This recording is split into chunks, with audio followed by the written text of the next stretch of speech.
Praise the Lord. യേശുവിൽ പ്രിയപ്പെട്ട സഹോദരങ്ങളെ, വചനശക്തി ശുശ്രൂഷയിലേക്ക് യേശുവിൻ്റെ നാമത്തിൽ നിങ്ങളെ സ്വാഗതം ചെയ്യുന്നു. നാം ഇന്ന് ചിന്തയ്ക്കെടുക്കുന്ന വചനം നാഹുമിൻ്റെ പുസ്തകം 1-ാം അധ്യായം അതിലെ 13-ാം വാക്യമാണ്. അവിടെ ദൈവത്തിൻ്റെ വചനം നമ്മളോട് ഇപ്രകാരം സംസാരിക്കുന്നു: ഞാൻ അവൻ്റെ നുകം നിന്നിൽ നിന്ന് ഒടിച്ചു കളയുകയും നിന്റെ ബന്ധനങ്ങളെ വിച്ഛേദിക്കുകയും ചെയ്യും. ദൈവം ഇസ്രായേൽ ജനതയ്ക്ക് കൊടുത്ത വാഗ്ദാനമാണ്. അസീറിയക്കാരുടെ അടിമത്തത്തിൽ നിന്നും ദൈവം അവരെ മോചിപ്പിക്കുമെന്ന് അവർക്ക് വാഗ്ദാനം നൽകുന്നു. അവരുടെ നുകം ഒടിച്ചു കളയുകയും ബന്ധനങ്ങളിൽ നിന്ന് വിച്ഛേദിക്കുകയും ചെയ്യും.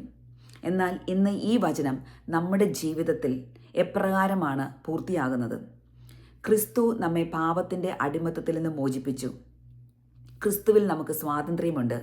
ഗലാത്യ 5:1 പറയുന്നത് പോലെ ക്രിസ്തു നമ്മെ സ്വാതന്ത്ര്യത്തിലേക്ക് മോചിപ്പിച്ചു. ആകയാൽ സ്ഥിരതയോടെ നിൽക്കുവിൻ.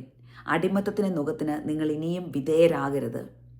പാപത്തിൻ്റെ അടിമത്തത്തിൽ നിന്നും ക്രിസ്തു സ്വന്തം രക്തത്താൽ നമുക്ക് വിടുതൽ നൽകി. ആകയാൽ എൻ്റെ പ്രിയപ്പെട്ട സഹോദരങ്ങളെ, ഇന്ന് ഈ വചനം കേട്ടുകൊണ്ടിരിക്കുമ്പോൾ നിങ്ങൾ ചിന്തിക്കുക, ഞാൻ ഏതെങ്കിലും തരത്തിലുള്ള അടിമത്തത്തിലാണോ? അത് ഭയത്തിൻ്റെ അടിമത്തമാകാം, ഉത്കണ്ഠയുടെ അടിമത്തമാകാം, ആൽക്കഹോളിൻ്റെ, ഡ്രഗ്സിൻ്റെ ഒക്കെ അഡിക്ഷൻ ആവാം, ഏതെങ്കിലും ലോകസുഖങ്ങളുടെ അടിമത്തമാകാം. ഏത് തരത്തിലുള്ള അടിമത്തത്തിലാണോ, ബന്ധനത്തിലാണോ ഞാൻ ഇന്ന് കഴിയുന്നത് എന്ന് ഓരോരുത്തരും ചിന്തിക്കട്ടെ.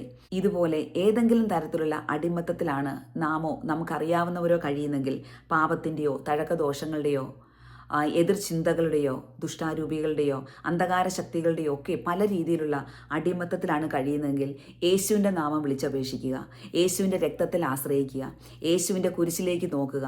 അവിടെ നമുക്ക് സ്വാതന്ത്ര്യമുണ്ട്. സ്വാതന്ത്ര്യത്തിലേക്കാണ് നാം മോചിപ്പിക്കപ്പെട്ടിരിക്കുന്നത്. ഈ വചനത്തിലൂടെ പരിശുദ്ധാത്മാവ് നമ്മളോട് സംസാരിക്കുകയാണ്. ദൈവത്തിൻ്റെ വചനം നമ്മളോട് പറയുകയാണ്: ഞാൻ അവൻ്റെ നുകം, എന്നെ അടിമപ്പെടുത്തുന്നത് എന്തോ ആ നുകം നിന്നിൽ നിന്ന് ഒടിച്ചു കളയുകയും നിന്റെ ബന്ധനങ്ങളെ വിച്ഛേദിക്കുകയും ചെയ്യും. നമ്മുടെ ദൈവം സ്വാതന്ത്ര്യത്തിൻ്റെ ദൈവമാണ്, വിടുതലിൻ്റെ ദൈവമാണ്. ഏത് തടവറകളിൽ നിന്നും നമ്മളെ രക്ഷിക്കാൻ കഴിവുള്ളവനാണ്. ഈശോ വന്നത് തന്നെ തടവറയിലുള്ളവർക്ക് വെളിച്ചമായി, തടവറയിലുള്ളവർക്ക് സ്വാതന്ത്ര്യമായിട്ടാണ് വന്നിരിക്കുന്നത്.